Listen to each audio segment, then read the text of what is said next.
For media on the call, if you see a prompt that you're being made a panelist, please accept it so you can get on. That'll allow you to answer, to be able to ask questions. If you do, once you are a panelist, if you'd like to ask a question, please use the raise hand function, which is toward the bottom of your screen. For media, if you are called upon to ask a question, an option will appear on the center of your screen to unmute. Please unmute. And when you finish your question or when you're done talking after a follow-up, please select the mute option. Please also note this webinar is going to be recorded and available shortly after the press conference concludes at the Dropbox link that was in the previous release. Additionally, the Yes broadcast version will be available later today at www.pinstripebowl.com. Anyone needing a transcript can also visit our Dropbox link or ASAP Sports website. With that, I will mute myself and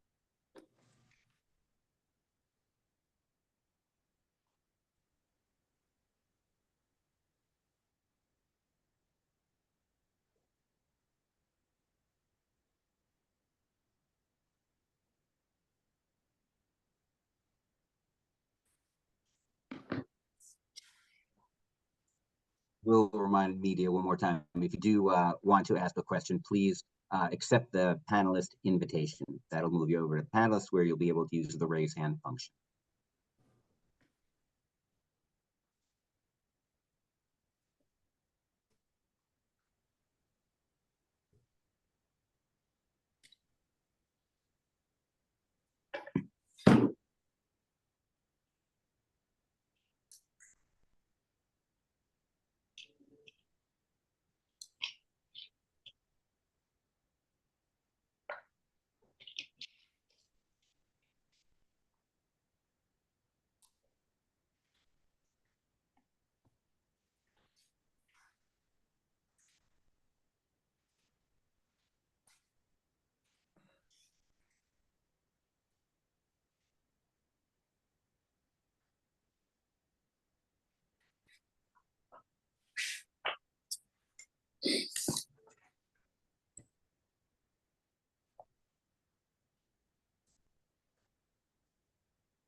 Your attention, please, ladies and gentlemen.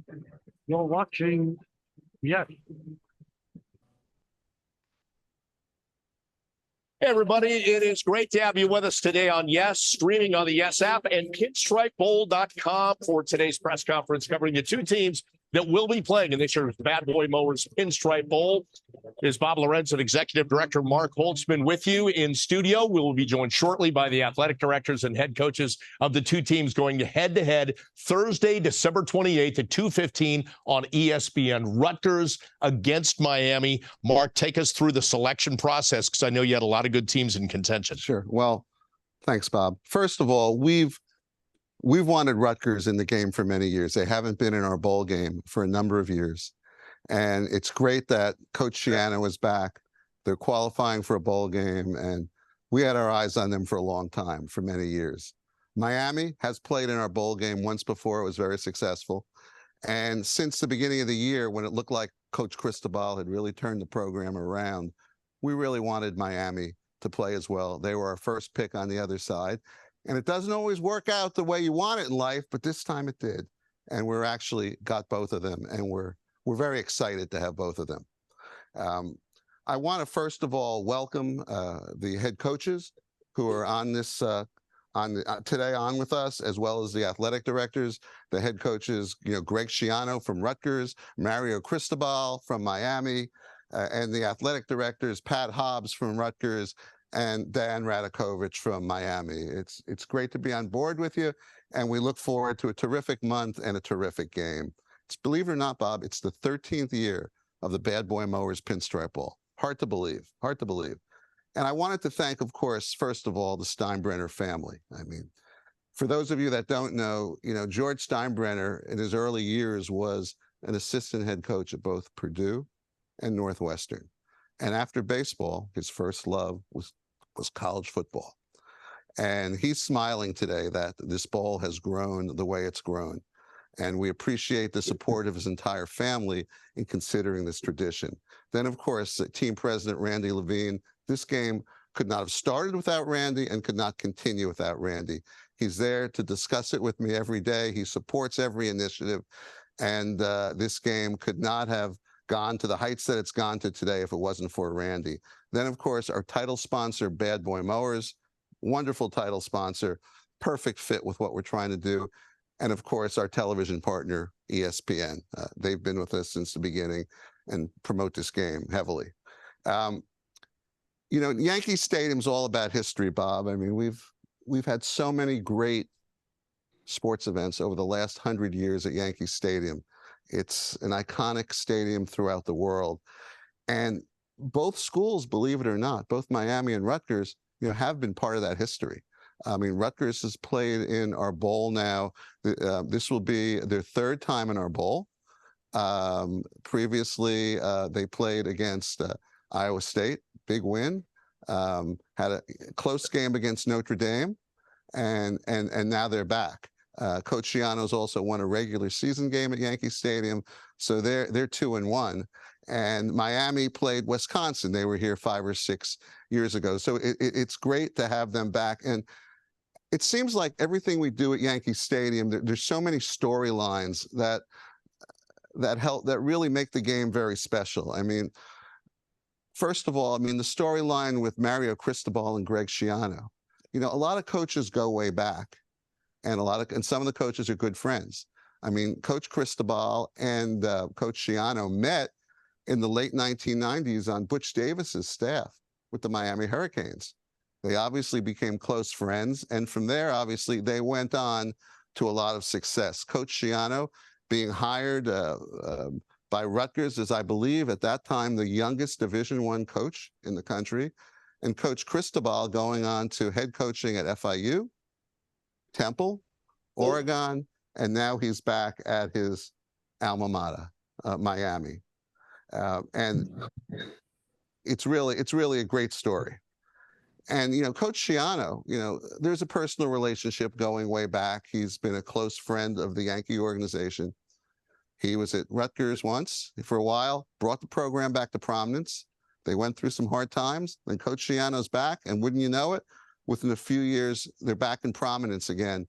And it wasn't easy. I mean, they had apparently the second toughest schedule in all Division I this year, yet they were still able to qualify for a bowl game. And, you know, Coach Schiano also would tell me there's a personal connection. When he was younger, he used to do a lot with his father, Barry. And they were at a lot of the Yankee playoff games with Reggie Jackson and Thurman Munson. And those are some of the fondest memories he spent, you know, with his dad. So, you know, there's a real connection there with Coach. And also, Coach was hired actually by Bob Mulcahy, the old athletic director at Rutgers. And Bob also was on the staff of the Bad Boy Mowers Pinstripe Bowl for many years and became a close friend and confidant of mine, as he was with Coach Schiano. So there's a lot of complementary stuff there. And, you know, Coach Cristobal, I mean, he's pure Miami. I mean, he was on the 89 and 91 championship teams of the Hurricanes. And obviously he coached under Coach Schiano at Rutgers. And his team, you know, you're talking a quality team. They finished strong, okay? They were at one point ranked up as high as 17 in the country this year, and were also in the top 25 for a while. So Miami's done very well, and we were following them the whole year. And of course, the players. I mean, what a history on both sides. I mean, the Miami players might have gotten, you know, more notoriety in the NFL. Players like Vinny Testaverde, Bernie Kosar, remember those from our day? Absolutely. Warren Sapp. They've had some terrific players. Michael Irvin. And then you look at Rutgers, and I think the embodiment of Rutgers is the guy we just watched on Monday Night Football, Isaiah Pacheco. He just keeps chopping. He was a low draft pick, and the guy has an incredible work ethic, Rutgers graduate. And look at him now. He's one of the best receivers, best running backs in college football. And I think he credits a lot of that to what Coach Schiano did for him. And of course, there are a lot of Rutgers has had many graduates go on to play in the NFL. our good friend Marco Battaglia, Sanu, Brian Leonard, Devin McCourty. So Rutgers has done very well, in the NFL too. And currently, you want to have star players in the game, and both schools had some players this year that really stood out. And I'd just like to acknowledge a few of them. On the Miami side, they had maybe one of the top receiving tandems in the country in Xavier Estepro and Jacoby George. Great story. And then in addition to that, there's a very special story. They have a quarterback who's going to be starting this game, and he was an all-city and all-state player at Cardinal Hayes High School. If that sounds familiar, it's in the Bronx, New York, on the Grand Concourse. And just recently, a few days ago, and kudos to Cardinal Hayes, they won the city and state Catholic school championship. And he's going to be playing in that game, and they have high hopes for him. He could be one of the top quarterbacks in the nation next year. And it's be quite a story that he's coming back to play on the turf, just a few miles from where he went to high school. Pretty good. And on the Rutgers side, you have the #1 rusher in the entire Big Ten, Kyle Monange. #1, and that's an accomplishment. You got some pretty good running backs, in the Big Ten. And then a quarterback, I've been watching him because I live in New Jersey, and I've been watching him mature. Gavin Wimsett's come a long way. I mean, he's a dual threat, both as a runner and a passer. And fans should be looking to watch him too. So there's going to be star power in the game as well. And it's really going to provide for what I think is a terrific matchup and one of the more compelling Bad Boy Mowers Pinstripe Bowls than we've had in a while. Well, it's going to be exciting. You've set the table for us. Now let's bring in some of the dignitaries that are with us, and we're going to start with Miami's Vice President and Athletic Director, Dan Radakovich. And Dan, I know you have to leave sunny and 75 in Miami, but what does this mean to you to be playing in this Bad Boy Mowers Pinstripe Bowl? Bob, thank you. And, Mark, it's great to see you again as we start this journey to the Bad Boy Mower Pinstripe Bowl. The University of Miami is delighted to be a part of it, and we're looking forward to spending that time between Christmas and New Year's in New York. But it's been a good operation thus far, and the guys inside the organization, Mark, and say as he said, thank you to Randy. I want to do the same for the invitation on Sunday. We're just delighted to be a part of this and looking forward to getting there and putting on a great football game against the Rutgers University. Dan, thank you for that. We're going to now get to your head coach, Mario Cristobal. And Mario, there is that great connection besides just Rutgers against Miami, Greg Schiano on the other side, who, of course, you were a coach with. What does it mean for you to take this Miami team and continue to rebuild that bowl pedigree for Miami? Well, first and foremost, just honored to be a part of this bowl game, and everyone that was involved in granting us this opportunity. Really grateful to them. With Coach Schiano, obviously, he gave me my start. Forever grateful to him. Was the best mentor I've had in this business, and always a great friend. I know on game day we'll be trying to knock each other out, but aside from that, certainly him and his family. From the moment I got in the coaching industry, he was the reason why it was able to actually happen. For our team, we're growing, and we're growing fast and developing and progressing. Certainly it was a priority to get Miami back on track and bringing in some great recruiting classes, developing our current players. And there's been a lot of progress in that direction over the course of the last 18 months, 24 months. And we look forward to continuing that. And certainly starts with a great opportunity against a great football team like Rutgers. And we're all looking forward to it. Mario, thank you. We'll hear from you again in just a bit. Now to the Rutgers side of things and their athletic director, Pat Hobbs. And Pat, Rutgers back in the Pinstripe Bowl and having that connection with Yankee Stadium. What do you think about this matchup coming up? We couldn't be more excited. And I grew up here in New Jersey, and like Greg, pretty early in life, started going to Yankee games, lifelong Yankee fan. Even had the pleasure to throw out a first pitch once, which was a lot of fun. And so to be part of this, Mark, thank you. 8 years ago when I took this job, Mark said, we want to get you back to the Pinstripe Bowl. So it took a little longer than we wanted, but we're here. And so I thank the Yankee organization, and particularly Randy Levine and the Steinbrenner family I did not know that about George's past in terms of football coaching. It doesn't surprise me the way you ran the Yankees sometimes. You named some of those players, and I think about, again, some of those great moments on the baseball side in Yankee Stadium. I was fortunate to be at Don Mattingly's first playoff game, which was pretty fun. The stadium was actually shaking. But so to be there and to be part of football is hugely exciting.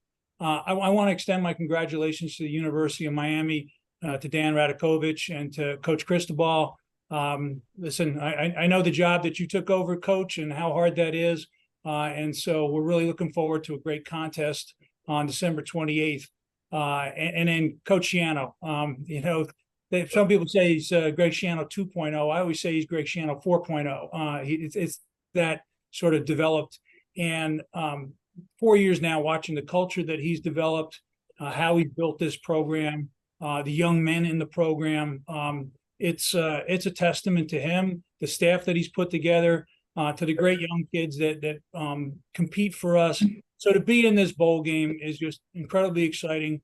Our fans aren't very far away, so we're hoping to get a little home field advantage if we can, as we welcome and expect the Hurricanes to come up full force from Miami. So we're very, very excited. And again, I should mention, sponsors are incredibly important. So thank you to Bad Boy Mowers as well. Yeah, just excited and can't wait to the 28th. Well, Pat, it's great that you have that personal connection with not only this bowl game at Yankee Stadium as well. And another guy who has that, Greg Schiano, the head coach of Rutgers. Greg, what does it mean to you to be back in this bowl game? Well, first off, I want to thank the Yankee organization and Bad Boy Mower for the opportunity to get back to a bowl game. It's really exciting for us. It is a testament to the work that the players put in. They're the ones who get us there. And coaches, we try to direct and help. My whole thing is equip and inspire. And you got to have the right guys that want to be equipped and want to be inspired, and we do. So my congratulations is out to them, to the University of Miami. What a great opponent to have in the bowl game. And again, Mario said it. Now, I'm in bad shape. He said we're gonna knock each other out. If you've ever seen Mario and you've ever seen him train, I'm not having any chance of knocking him out. So I'm in big trouble right now. But we're gonna have some fun, and it's gonna be a great contest, and two really good programs that I think are on the rise, on their way back, and it should be real exciting. And you're right. There's so many connections to Yankee Stadium, to the Yankees. Growing up, my late father, we used to watch the Yankee games in my basement. I can remember a big bag of peanuts watching the Yankee game. And then when having the opportunity to be at the game when Reggie hit the three first pitch homers, literally when Pat said the stadium was shaking, the stadium was shaking. And we were about 6 rows from the top, so it would have been a big fall. But really some great memories. And to be able to play in such a prestigious bowl game in our backyard is certainly a bonus. But again, I want to congratulate everyone involved. And I can remember going to the first Pinstripe Bowl back when I was here, I think it was 2011. And what a great experience our players, our coaches, our families, our fans, everybody had. So I'm looking forward to it. Can't wait to get started. Greg, thank you for that. We're going to hear from the coaches and ADs coming up in our Q&A segment. Mark, I do want to ask you, and I love asking all the time, it's such an experience coming to New York around the holidays. What's in store for the players and the coaches? Well, it's a lot of the same stuff that's been so special and so successful. But we have, we're the Yankees, and we always add 1 or 2 new twists. One new twist that we're going to have is there's actually going to be a field goal contest at halftime, where there's going to be 1 representative, 1 kid from Rutgers at Rutgers Picks, and 1 kid from Miami, and they're going to compete for scholarship money funded by Bad Boy Mowers. And it's a significant amount. They both get $5,000 just for appearing. Then they get their choice of where they want to kick the field goal from. They can kick it from the 5-yard line and potentially make $10,000. They could go from the 10-yard line and potentially make $20,000. Then if they really feel adventurous, they can kick from the 20-yard line and make $35,000. So that something tells me you're going for the long field goal. Is that right? Absolutely. Absolutely. Go for it all. Why not? I think both schools teach their kids to go for it. And I think both I think the kids are going to go for it, but it'll be exciting. I mean, the kids will be behind it in the sections and everything, rooting for their own kids to do it. And I hope they both do it. I mean, everyone's a winner here because the kids get something. Yeah. And Bad Boy Mowers came up with the idea, and I give them a lot of credit. Well, it's something to look forward to at halftime. Besides the game, and you mentioned some of the stars that are playing this game, and you heard from both Greg and Mario about how exciting that sort of personal connection is. And they're not physically going to beat up on each other, but they want their teams to do that and win the game, right? It sounds like if they tried to, Mario would win, I guess. But maybe Is that what you got? I'll discuss that with Greg later. But no, we're going to do all the fun stuff and all the charity stuff that makes our bowl special. I mean, we're going to have the appearance at the kids pediatric area at Memorial Sloan Kettering. I mean, we're going to do the chalk talk at Yankee Stadium for the Kips Boys and Girls Club, and then we're going to all the old staples. We're taking on Christmas night. We're taking all the kids and the families to Radio City Music Hall. That's obviously a very special evening. You get to see the iconic Rockettes. We're ringing the bell to Stock Exchange. There are only about 200 million people worldwide who see the ringing of the bell of the Stock Exchange, and we're going to bring both coaches, athletic directors, and some team captains there to ring the bell. It's great exposure for the players. It's great exposure for the schools. Just not only the athletic programs and the football teams, but the schools as a brand to get that kind of exposure throughout the world and on CNBC. Then, of course, we're going to, One World Observatory. Every year, we want this to be educational for the kids too. So we take them to the 9/11 Memorial, because with some of the kids, it's the first time they've ever been to New York City. Yeah. And we think it's very important, even though, believe it or not, most of these kids were not born when 9/11 occurred. Hard to believe that the years have gone on so quickly, but we're going to take them there too. The night before the game, the Empire State Building is going to be lit up in the two schools' colors. And then we're doing something a little new at a place called Spin in Midtown. We're taking both schools, and there's going to be a little ping pong contest and a few other athletic contests. But we're making everything close, so you can walk, so the kids can walk. It's important. So, well, we've learned. We tried to make some improvements over the years. So, and then of course we're going to take the wives. We do a lot of stuff for the wives. We're taking them for a special lunch at Tavern on the Green. So, and once again, there's going to be very nice gift bags for everyone. So we make it special. And I think one of the things which really separates us from a lot of bowls is all the stuff we do for the families and the wives, and we will continue to do that. So, we're looking forward to a great week. Once again, we have the Sheraton and the Hilton, as our two hotels, two iconic New York hotels. And, we're very excited. It's going to be a special week. That is a full week. But again, it all comes to a head Thursday, the 28th, 2:15 on ESPN, the Bad Boy Mowers Pinstripe Bowl, Rutgers against Miami. We will take a quick break here on the Yes app, and pinstripebowl.com. And when we come back, more with Mark, a Q&A with the ADs and head coaches as they play for that Bad Boy Mowers Pinstripe Bowl trophy. Stick around.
How are you? It's Bob. Michael Margolis, you there? I am here. Thank you, Oh, good. Bob. Can you hear me? Yeah, gotcha. Ready to come to you in a couple minutes. Here we go. Excellent.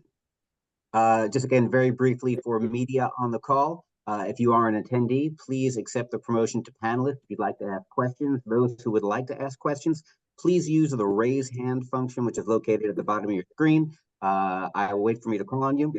Then you'll be able to unmute. Okay. There we go. Get back in a moment.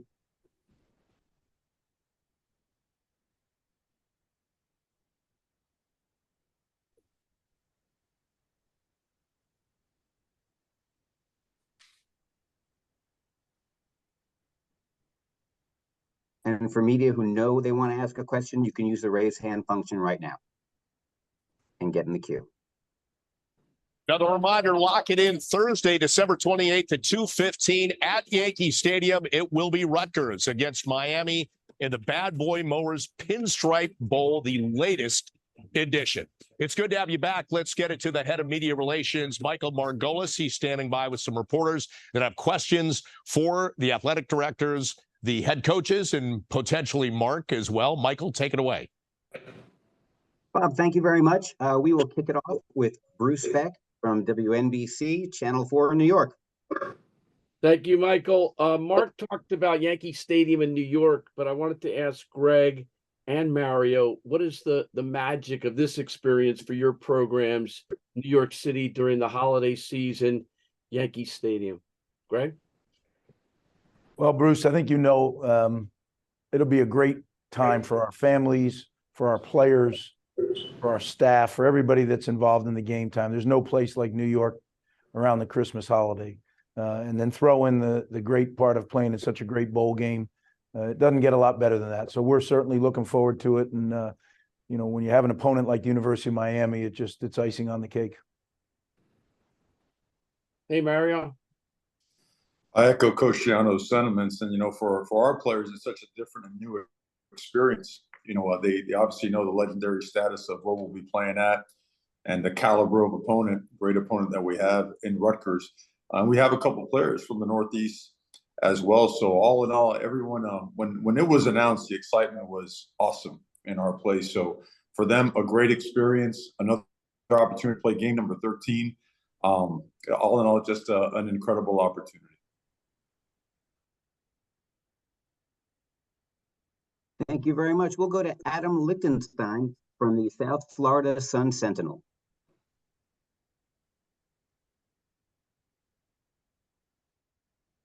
Sorry Adam, about that. please. Yeah. Hi, Mario. Hope you're doing well. So far, it looks like half dozen players from the team have gone into the portal. My question is, first, do you expect more players to go into the portal? And then among the players who have announced for the NFL draft, Javion, LT, James Williams, do you know if they expect to play in the bowl game?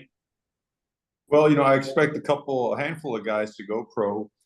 We certainly have to keep supplementing our roster and finding ways to sign a certain amount of members to the 2024 class, both high school and through the portal. So hopefully we'll achieve that number and be able to make that room on our roster, and also find opportunities for guys on our roster to find a place that suits them and their future and their plan. So I think it's very fluid. And I think we have a really good plan for it, and happy for the guys coming in, and wishing well for the guys that are on their way to another opportunity. We'll take the next one from J.com. Hi, coaches. I was hoping that you could answer a question about Rutgers running back Kyle Monungai, who leads the Big Ten in rushing. I specifically want to know what you think of his style and what makes him a special player. Are you asking me or Mario? Both of you. Yeah, I know you've answered this question before, Coach, but mostly Mario, if he's had the time to watch him. I love being in the Northeast again, because in the Northeast, I'm Mario. Down in Miami, I'm Mario or Mario, but I'm back to being Mario, and I'm very excited about that. So, but what can you say about him? He does it all, an every down back. Power, speed, tremendous balance, runs behind his pads, excellent in protection, catches the ball really well. You can tell that he certainly ignites that offense. Yards after contact, you're not bringing him down. He makes the first guy miss. Just very, very natural football player. Obviously, I'm sure he's a tremendous team leader. and certainly one of the best in the country. We'll take the next one from Mike Cohen at Fox Sports New Jersey. All right. This is a question to both Coach Schiano and also Pat Hobbs. If you could just both speak about the opportunity before the program. You've both spoken about the steady improvement and return to prominence for Rutgers football, and just speak about how big this is going to be for the program. Want me to go Pat? first? Why don't you go ahead, Pat? Sure. Listen, it's like the next step, right? So when Coach came back, the program obviously had tremendous challenges, and as Coach says, like, this is a developmental program, so it's getting really good young men in here, building them up and watching their growth, not just athletically, but their maturity and all those things are really important. So this was a really big step this year for our program, and couldn't be happier for the young men who are in our program. So we're building, right? As Coach says, keep chopping. And I was there when Coach came back, and he explained what that meant, and sort of the focus that you have to bring every day. And that's where we are now. We're a program with focus. We're a program with leadership in the locker room. Really, really fine young men. The number that I get to talk to them before games sometimes, but always after the game, and win or lose, they're just unbelievable. And so now our fans are really excited. I think we're competitive, right? Even in the games that we lost this year, fans saw we're a really competitive program. We believe we can beat anybody in the country. And look, you got a tremendous opponent who's very similar, I think, in the way Mario builds his program as well. So looking forward to the contest. It's another step as we build this program back to the same prominence that Greg had it when he was here the first time. Coach? Yeah, I think Pat really described it well. We got a lot of young men in our program that are fully committed to building something special in New Jersey at Rutgers. And we don't claim to want to be like everybody else. We try to do things that maybe are a little different, but they're unique to us. And I think our team, our staff, our fans, we embrace that. So it's exciting. It's as Pat said, it's a stop along the way. Up here in New Jersey, everybody goes on the Garden State Parkway, and every single mile there's a mile marker. And as I told the team, becoming bowl eligible, we're passing one of those mile markers. It's not our exit, and we'll keep cruising along. We got a great opponent in the University of Miami, which is going to be a great challenge. And I know how Mario Cristobal will prepare his team. They'll be tough, they'll be resilient. So it's going to be a knockdown, drag-out fight at Yankee Stadium, and that's fun. I think both our teams and both the staffs, that's kind of how we're built. So it should be an exciting game. Thank you. We'll take the next one from Susan Miller-Degnan from the Miami Herald. Hey, Mario. As far as Ja'Carri Brown goes, what would you like to see from him in the bowl game? How difficult might it be for him when he hasn't played all season? And do you expect to see Ja'Carri Brown back next season? He's played a lot of football, throughout the course of his high school career. He's been playing football since he's been knee high. So we expect him to play his very best, and that's it. Nothing more and nothing less. He's excited about the opportunity. He'll be well prepared, and his only focus is this football game and this team. Nothing that's happened before, nothing after. So he has the confidence of his teammates and the entire coaching staff. And Mario, as far as the transfer portal goes, you talked a little bit about it, but how, are you hoping to add more than, I guess, one quarterback from the portal? And do you feel like you're close to adding at least one? Well, as you know, Susan, we don't discuss personnel stuff openly with the media. It's just not policy. We have a great plan in place. We have certainly built the roster in a short amount of time to the level and the expectation, the caliber of what Miami football should look like.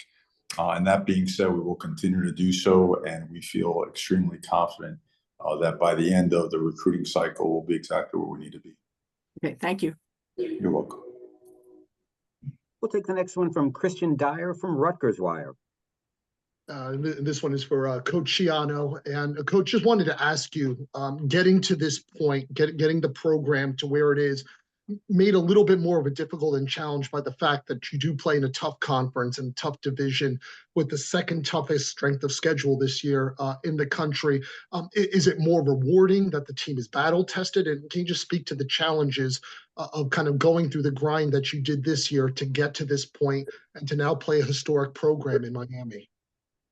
Yeah, that's a great question, Christian. I mean, it is the Big Ten East, which will be dissolved after this year, and we'll have one big conference. But the Big Ten East, to me, was the hardest division in college football, the toughest division. And week in and week out, you're in a slugfest. But it really did help our team grow. And we had opportunities where Pat had mentioned it, we were really competitive in games that, quite honestly, before we weren't competitive. And so again, that's another mile marker. We're a developmental program. We're gonna bring in quality young men who love football, and then we're gonna build them and build them and build them. And that's how we did it when we were here the first time, and that's how we're gonna do it this time. And it's a process. And I do think that when you play a schedule that is as challenging as the one we did, it definitely helps you grow. It speeds up your growth. And but you have to have resilient guys, or it can crush you. And it didn't. Our guys will, we were a little beat up at the end of the year, that's for sure. So we need this little break here to get well, and we will. And the young guys will get some valuable reps. And that's one of the things that's so important when you're building a program, to have the opportunity to get these practices for your young players initially to get a lot of work. And then as you get closer to the game, for your established players then to really start to get into game mode. So it's an interesting process. It's one that our guys have not experienced. So I think it's really good for them to go through this. We'll take the next one from Marcus Benjamin from Kings County. This question is for Coach Cristobal. Just wanted to ask about your relationship with Coach Schiano. You mentioned earlier that he was basically a mentor or is a mentor to you, and you're forever grateful. If you could kind of just explain that relationship that you have with Coach Schiano, and then Coach Schiano, if you could follow and just kind of describe your relationship with Cristobal over the years and how that's developed. He was, I had actually had the honor of picking him up at the airport when he was interviewing to be the defense coordinator at Miami. And instantly he was the hardest worker in the building. So it's someone I patterned my habits after. Someone that you knew was a rising star in the profession. And when he got his opportunity at Rutgers, he afforded me the opportunity, which was a tremendous blessing and honor. Just always just found a way to teach. Because you know what, when you're a head coach and you're really, really busy, you sometimes forget one of your major obligations is to develop the people under you. And you always just found a way to push and challenge me to help me develop. Just really, I never held back, and I appreciated that. And whether it was, I was a South Florida kid, to be up in the Northeast and away that was new. That was different for me. And whether it be my family visiting, my brother coming into town and stopping, he was just always really gracious. And my mom, may she rest in peace, always, always, always would ask and appreciates Coach Schiano for everything that he always did for myself and the way he treated my family. But consummate professional, unbelievable grinder, teacher, and whatnot. I can't, I could go on and on and on, but certainly someone who I'll forever be indebted to for just about everything career-wise and beyond. Next question goes to John Schwartz from Yankees Publications. How you guys doing? This is for both coaches. Obviously, the focus right now is the game on the 28th, but when you look ahead to the 2024 season, what is your hope of what your teams will have gotten from this experience, both the off-field parts of it and also certainly the practices over the next 3 weeks? I'll start with that. I think 2024 feels like a long way away, but it's going to be here upon us quickly. So our focus is obviously to get ready to go compete in this game. But these first practices at the beginning of our preparation are so important for the development of our younger players that haven't had a lot of opportunities. I haven't played very much in games. And we've had 2 practices and it's been great. And then, kind of harken back to what Mario was saying, the opportunity to be a teacher. You know, when there isn't a game coming up on Saturday, to be able to stop the practice with the young players and really talk about, okay, this is what we're doing here. This is what we're trying to get accomplished. Some things that might seem to the older players, yeah, no kidding, coach, but to the younger players, they haven't heard it yet. They haven't seen it yet. So it's a great opportunity. And, you know, the tough part is you're recruiting during that time, and it's the transfer portal and NIL and all the things that go into being a head coach. But to me, there's absolutely no other way to have it. As I've said to our staff, the month of December, when you're bowl eligible, is a grind, but it's one that if you're doing it, it means your program's going in the right direction. No doubt, you know, we feel the same way, you know, and all focuses on this opportunity and everything that comes with it. And, you know, you rarely have time with your players when there aren't a ton of academic obligations. As they wrap up final exams now, similar like they do at the end of the summer, you have their attention. So your practices, you know, you're starting to see guys get opportunities that didn't happen throughout the course of the year. Guys go to the NFL, or some guys opt not to play, whatever it may be, or guys get in the portal. And you start to realize, you know what, these are guys that they might have been or seem like they were waiting their turn. They're good football players. Now they're going to get a chance to play and go out there and perform at a high level. And you want to make sure they get every ounce of what you have as a coach. It's also a great time for the team to spend time around each other, to understand that they've been playing football since they were knee high, and that football is supposed to be fun. And this is supposed to be a grind. It's supposed to be fun. It's supposed to be an opportunity to recognize, and always looking for progress. You know, we just want to keep getting better and just keep the focus on us just continuing to progress towards what we want to be. We'll go to Bobby Darren with 24/7 Sports. Hey, this question is for Greg. You played in the Pinstripe Bowl before you left for the NFL. What do you remember most about that experience? And can you just talk about what really sticks out in your mind regarding that experience and game? Well, first off, I remember it being a great experience for, like I said, everyone involved in the program, players, coaches, families. The Yankees just do an incredible job. I also remember we had a really challenging opponent in Iowa State, and it was a great game. I remember the end of it when we were awarded the trophy, and Eric LeGrand had just been injured the year before, and being able to recognize him. He was sitting up in the box, and being able to recognize him and acknowledge that meant a lot to me.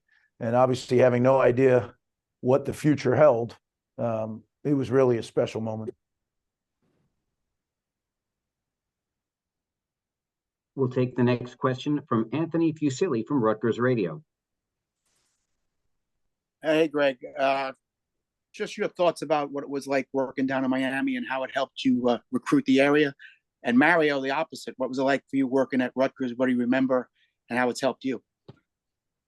Well, I'll start. I owe a ton to Butch Davis, who hired me at the University of Miami. Mario reminds me that he picked me up. I forgot that. But I knew immediately when I met Mario that this was a future star. And I learned a ton about being a head football coach from Butch. He involved me in so many things that oftentimes you don't get involved in as a defensive coordinator or as an assistant coach. So it prepared me for the opportunity that when it came, I thought I was much better prepared than I would have been otherwise. But I do look back at the time meeting Mario in South Florida and knowing that I wanted to bring him with me. And it wasn't easy prying him out of there. I mean, you'd think it was a full-time job, but he was so close. He had and has one of the greatest families. I never got to meet his dad, but I heard so much about him from his brother Lou and from him, and then meeting his mother, just a tremendous woman. And we've kind of grown together, right? We've been through some tough times, some good times, and he's always a guy that I looked at. I knew when we got here, he was the best coach on my coaching staff, and he was whatever he was, 25 years old, 26 years old. I trust him blind, and there's not a lot of people that I trust in this world. And that, to me, is the biggest thing. And again, we're going to have to compete, and we compete in recruiting, and we compete in many ways, but I love him. He knows that. I can't wait to see his brother Lou. He's like family to me, and you know, I know my dad who passed away this spring, he's looking down and he's really excited for Mario, excited for Rutgers, excited for me. And in life, you meet people, you can probably count them on one hand, people that you truly trust, truly admire. Mario Cristobal is one of those guys. And he, truth be told, he laid a huge part of this foundation. You look back at what he did in the 3 years he was here, my goodness, he was relentless.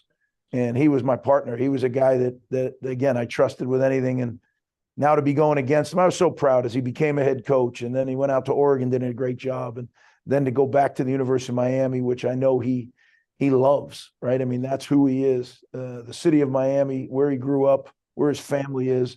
And to be back there for him, it's very similar to me, to be back in New Jersey, where my family is, in an area that I love. So I'm so happy for him. It's going to be, in that time when we compete on the field, it is going to be special. But two great competitors, two great programs, and I just can't wait. And a lot of it for me started down at the University of Miami. Well, I mean, Rutgers was an unbelievable experience. When Coach brought me up there, I didn't know anything. I just checked me into the embassy suites with a large pizza, a whole milk, a bottle, and said, "I'll see you at 5 a.m. tomorrow." And the work ethic, I learned work ethic to a different level from Coach Schiano. It was something that I think other people couldn't fathom. The detail that went into recruiting, the detail that went into game planning, drawing up first and second down football in the field zone versus the red zone and third down, and the details that went with it and how to teach it. He taught me how to teach. He even afforded me the opportunity to have a camera set up so I could learn and watch myself teach before I presented the next day to our players. Like he's a vocational teacher, like this is not a job, or it's not just an occupation. This is like a way of life. And the way that Coach Schiano approached that job, that opportunity over there at Rutgers that brought me along, we all learned from him. That was an opportunity where it required a program to go from 1-11 to winning 3 games to 5 games to 10-win seasons, national prominence. It was absolutely incredible, and I was there for a small part of it, and I loved it. I loved the energy and the enthusiasm. The people in New Jersey, I have family in New Jersey and Union City, so that was a natural, fit up there with whatnot. And I could go on forever and ever, but the learning processes, the experiences, the people, to be part of what it truly is to build a program was invaluable. There's no way to ever receive an education like that, and was able to be a part of that in serving under Coach Schiano at Rutgers. Guys, as we reestablish a solid connection with Michael Margolis, who's mediating this, let's get to Adam Lichtenstein next. Adam, what is your question? Hi, my question's for Dan. Have you had a chance to review Charlie Baker's proposal that came out today regarding a new FBS subdivision where basically teams would be able to pay, or schools would be able to pay athletes directly through NIL, through trust funds for education and things like that? And if you haven't had a chance to review it, just what are your thoughts? And is Miami interested in that kind of NCAA setup? Well, Adam, thanks. I've had a brief opportunity to review it. It just came over slightly earlier than this call did. But in looking at it, there were some things and some themes that President Baker had talked about previously about giving more autonomy to the schools, especially the higher resource schools, to be able to control their own destiny. Whether it's being able to do that educational trust fund, but all the while making sure that we're abiding with Title IX at the same time, which is a very important circumstance. But I think that, being able to invest and have the schools have the opportunity to do this is really refreshing coming from the NCAA, because, for so many years it had been more of a least common denominator approach to how they put rules in. And I think this opportunity and the discourse that will happen, after, now that this is out front, and we'll have opportunity to talk through it and move ahead. I think it's going to be really good for college athletics, and we're excited to be a part of it, and we will continue to be at a high level involved in these conversations. We'll go back to Susan Degnan at the Miami Herald. Mario, with this time of year with recruiting and signing day coming up, transfer portal, how tough is it to concentrate on bowl preparation? And how many practices can you fit in? How do you make that all work? Look, and I'm glad that we're on here with Coach Schiano. One of the best things that he taught me was that anytime you have situations like this that arise, whether it be, and then this time period reflects it, right? January is the most difficult challenge, would be the most challenging time for head coaches. There's coaches to replace sometimes, there's players, like you mentioned, the portal and whatnot. But if you look at it for what it really is, every single one of these opportunities, whether it be a defection, someone you asked to move on, someone declaring for the draft, all it should be in everybody's mind is an opportunity to upgrade. That's what he taught me. That's how we look at it. So what I think was like an ominous cloud early, and when this whole portal and everything else came on, now it's an exciting time. In terms of focusing on, I don't think it is. I mean, it's, you have 24 hours in a day and you use every hour that you possibly can. But I mean, that's, I don't think it's difficult. Is it challenging with the time constraints of being on the road and playing trains and automobiles? I get that, but I mean, we do this because we love it and we love everything that comes with it. So there's no complaining. We just attack it. Okay, thank you. Thank you. We have time for one or two more. We'll take the next one from Brian Fonseca at NJ.com. Hey, this question's for Pat. Similar question that was just asked to Dan. Just if you've been able to review Charlie Baker's proposal and whatever thoughts you have on it, if you could share them. Thanks, Brian. I've just taken a brief look at it. What I'll say is we need rules, right? We need a set of rules. We need to come up with a system that works. And this is a proposal, obviously, for the better resource schools. And so we'll take a look at it. Be interested to hear what our commissioner, Tony Petitti, thinks of it. One of the things that I love of what we're doing here at Rutgers, and I'm sure they're doing at Miami as well, is we work every day to see how do we help our student athletes? How do we provide for them in ways that grow them and prepare them for life, both during football and after football. And there's a lot of attention on this. We've got a lot of different bills out there. We've got state involved in it. So I think if this is what kicks off the conversation of let's finally figure out the best way to move forward in a way that takes care of our student athletes very well, allows us to be competitive across our conferences, then it's all for the good. So I view it as a conversation starter, and so I'm glad he put something out. And we'll take a final question from John Schwartz from Yankees Publications. Hi, again, for both questions. You both talked about teaching and things like that. As you look to the experiences around New York, you were both working in the area, obviously, on September 11th. The players are going to be dealing with, these guys weren't alive, or if they were, they have no memories of that. What's that experience like of going to share that with the players and your team and share your own experiences from that day? Well, I'll start. Mario was here with us, and I'll never forget it. It was an ominous day. We were game planning, and I was in the defensive room game planning, and one of the assistants stuck their head in and said a small plane hit one of the towers. And then we, 10, 12 minutes later, we knew there was no small plane.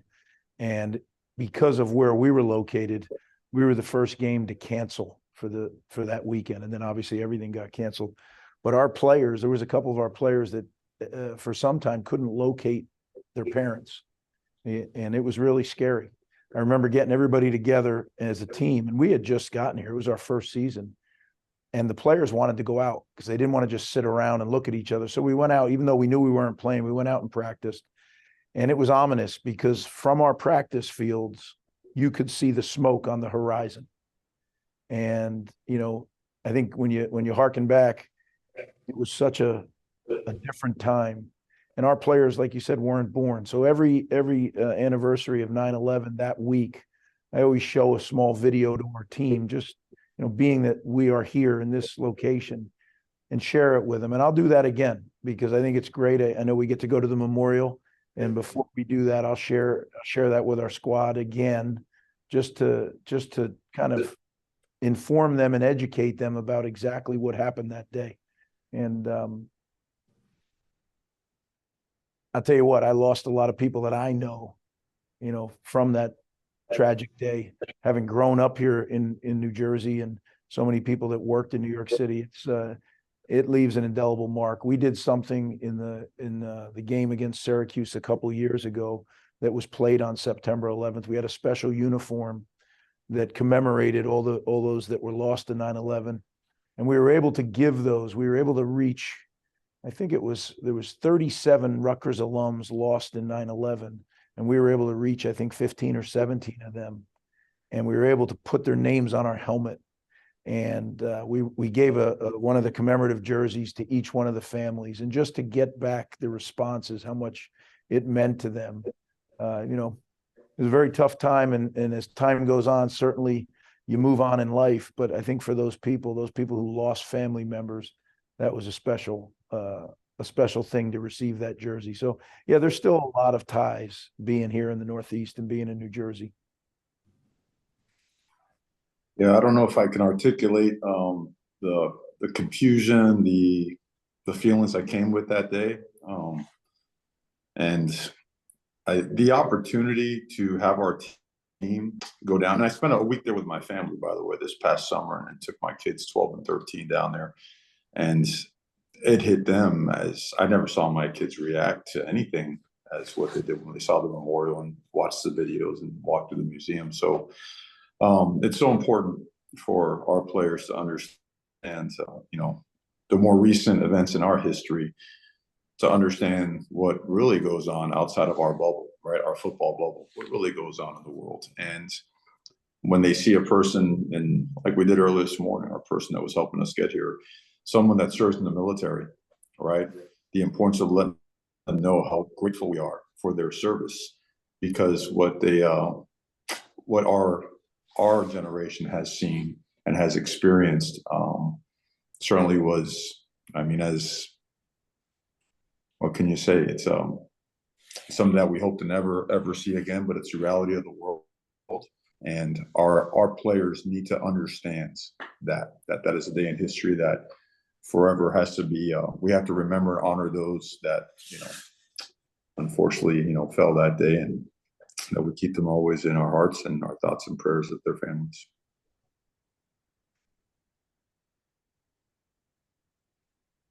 Well, thank you, gentlemen, for joining us. We certainly appreciate it. We look forward to seeing you again Thursday, the 28th of December at 2:15 on ESPN.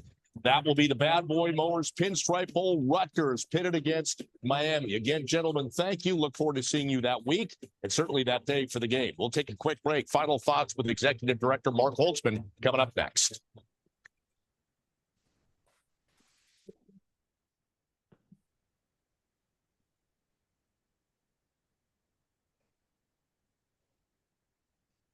Good.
Hey, everyone, hang out a little bit longer. We're going to come back from break, back to the S Network. Just a reminder, ASAP transcripts will be available soon after the press conference is over. If you have any questions, please reach out to our department, but we will be back in a moment. And again, any questions, reach out. And thank you, media, for joining us. Coaches, ADs, thank you very much. Really, really appreciate it. But we will head back to Bob in a moment.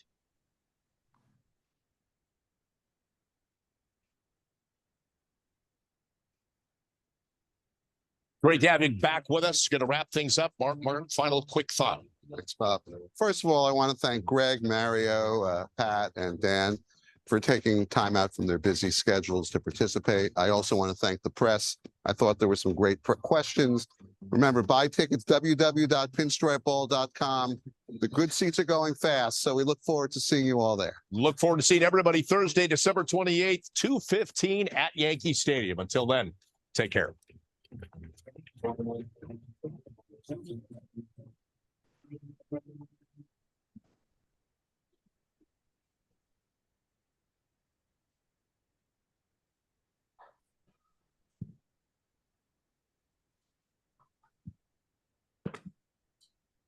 Thanks, everybody. Okay. Thank you, guys. Thank you, everyone. Again, appreciate it. We know how busy you are. Go get back after it. And we'll see you soon. Any questions from the teams, from the media, please reach out to us. We are happy to help and accommodate. Thank you. Thanks very much.